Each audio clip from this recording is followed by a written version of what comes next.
Hello students, welcome to science class. Today we will continue with third chapter synthetic fibers and plastics, and today's topic is characteristics of synthetic fibers. So let's start. Imagine that it is a rainy day, and what kind of umbrella would you use and why? Umbrella is made up of synthetic fiber. It do not absorb water. That's why we carry in on a rainy day umbrella. So now we'll discuss characteristics of synthetic fiber, that they dry up quickly, they are durable, then less expensive, readily available and easy to maintain. So first characteristics of synthetic fiber is that they are very strong and durable. The next is they absorb very little water and they dry up quickly. They are wrinkle resistant. Wrinkle resist, for meaning of wrinkle is the means that synthetic fiber, they do not shrink. That's why they are wrinkle resistant. These are quite lightweight and extremely fine. These are less expensive and readily available.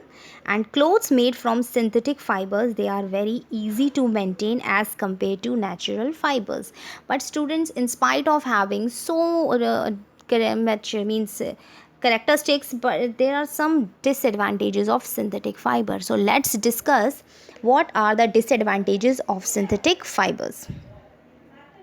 First is synthetic fibers, they melt on heating. Yesterday also we discussed that synthetic fibers on heating, they melt and stick to the person body. That's why it's not advised to wear synthetic fiber while working in the kitchen or laboratories. So the very first disadvantage is that synthetic fibers, they melt on heating, and if the clothes catch fire, it can be disastrous. The fabric melts and sticks to the body of the person wearing it and causes severe burns. So we should therefore not wear synthetic clothes while working in the kitchen or laboratory. This question also come.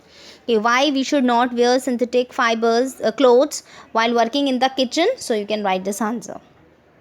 The next disadvantages is that the clothes made of synthetic fiber are not suitable for wearing during hot summers. Why so? Because we know that synthetic fiber, they do not absorb water. Okay, so what happens is that during the hot summer weather, as these clothes, they do not have sufficient pores for the sweat to come out, evaporate and cool our body. Due to this, clothes made of synthetic fibers make us feel hot and uncomfortable during summers, right? Now we will discuss about plastics. Next topic is plastics.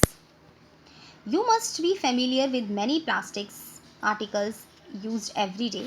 Make list of such items and their uses. Here in this diagram you can see linear and cross-link arrangement of plastics. This is linear arrangement. Linear means straight, and this is cross-link arrangement of plastic. So what is this? Let's discuss. Plastic is also a polymer like the synthetic fiber. We discussed that synthetic fiber is a polymer. Similarly, plastic is also a polymer, and plastics do not have the same type of arrangement of units. In some it is linear, whereas other it is cross-linked.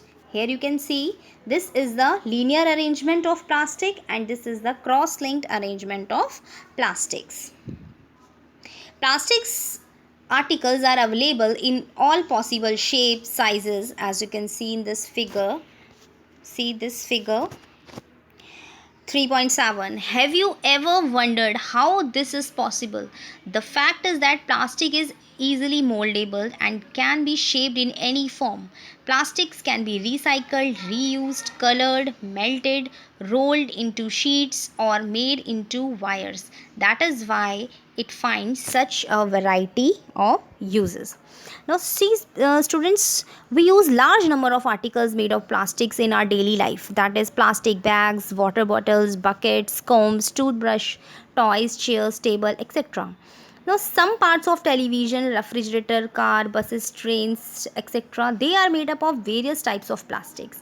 A plastic is a synthetic material which can be molded into desired shape when soft and then hardened to produce a desirable article with durability.